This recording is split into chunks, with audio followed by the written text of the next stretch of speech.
colleagues do to President Abbas. I won't rule out the possibility of leadership. You have to be tested in real times.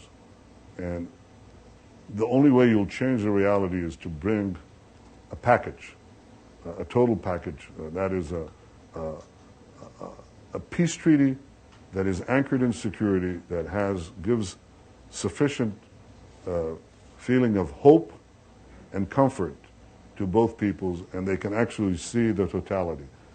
Going at it piecemeal, piece by piece, is just to have 1,000 cuts without seeing where this thing leads. And that's more or less where we've been, and I think that's why it's failed. I think this is the alternative, and I'm prepared to pursue it. And I hope to see President Abbas take that same choice. We're not youngsters anymore. You know, we have a certain responsibility to our peoples, to our children and grandchildren, the coming generations. This is what leaders are expected to do, and I think President Abbas can prove to be an important Palestinian leader that helps me, along with President Obama, reshape our future. Why is it so important, because you mentioned it several times today, that Palestinian leaders give up their goals?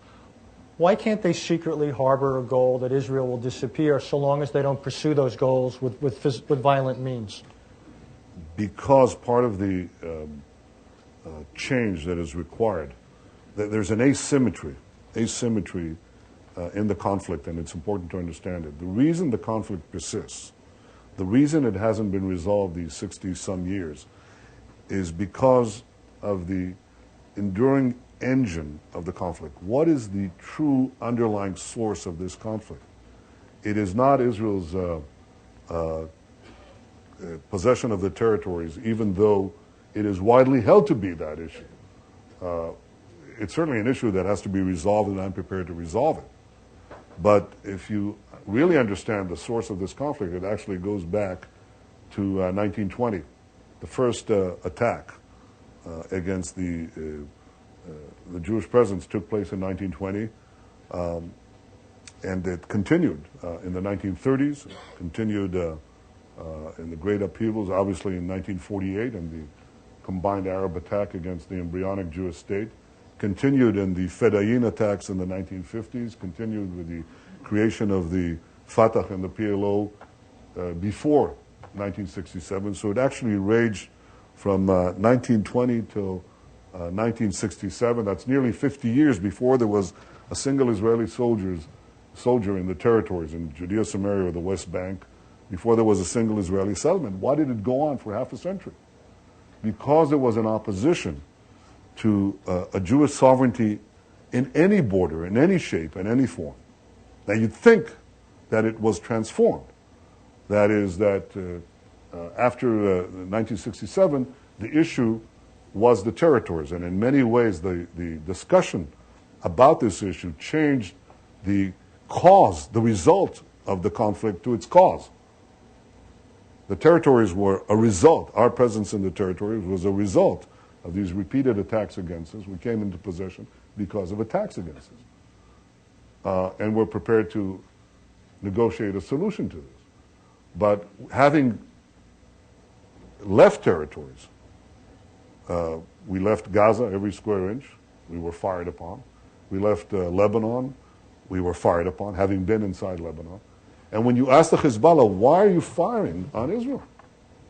It left Lebanon and said, well, we have to liberate occupied Palestine. And you said, they were asked, you mean the West Bank? They said, no. We mean the Galilee. We mean Tiberias. We mean Haifa, and so on. When we left Gaza and the Hamas fired these thousands of rockets into Israel, they said, they left Gaza. Why are you firing? Well, we have to liberate Palestine.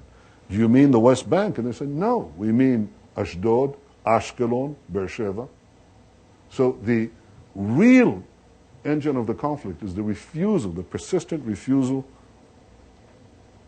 to recognize the Jewish state in any boundary. And unless this is addressed, it continues to take hold in the Palestinian psyche and it doesn't get resolved. And admittedly, if leaders begin to talk in this way, it doesn't guarantee that there'll be a change of heart. But it's a necessary precondition for such a change. Otherwise, it'll never happen. Now, the more moderate Palestinian Arab elements, they don't talk about liquidating Israel. They don't talk about firing rockets. And they're different from Hamas. But they don't say, we'll end the conflict. They don't say, Israel will be here to stay. They don't say, we recognize the Jewish state of Israel and it's over. They say, we'll make peace. They'll say, we want an end to occupation. But they don't actually say it because they're intimidated by Hamas or because they harbor secret wishes. They have to openly say it, not for our sake, but for the sake of actually persuading their people to make the great psychological change for peace. I've said it. I've stood before my people and before my constituency, and I said what my vision of peace includes. And I did that not without some consequence, I can tell you that. But this is what leaders have to do. They have to educate their people. They have to actually say it the way it should be. And I don't think that the Palestinian leaders should be exempted from it. Now, having said that, assuming they did that, let me carry your question to its conclusion, and the conclusion of this discussion, I presume, because of the time that's running out. But let's say they said it, because I'm saying you can't expect us to make peace without security and without a clear recognition of the end of conflict and the acceptance of Israel as the nation state of the Jews. Suppose they said that. Are we guaranteed that this will percolate down? Are we guaranteed that there won't be a rollback? Are we guaranteed that there won't be a regime change the way there was in Gaza? And the answer is, no, we're not. So that doesn't nullify the need to say it and the need to sign on it. But it does make the first component, the question of security, all the more important. Because there might be a rollback, the pillar of security has to be enormously powerful, cast in the strongest concrete terms, like concrete. It has to be very, very solid. So I think that I think this is what is required of the Palestinian leadership. I like President Abbas to make, if not his Bar Ilan speech, I'd like to hear the Bir Zayt speech, in which he says these things very clearly, and I'd like to meet him and make peace. Thank you very much. Thank you.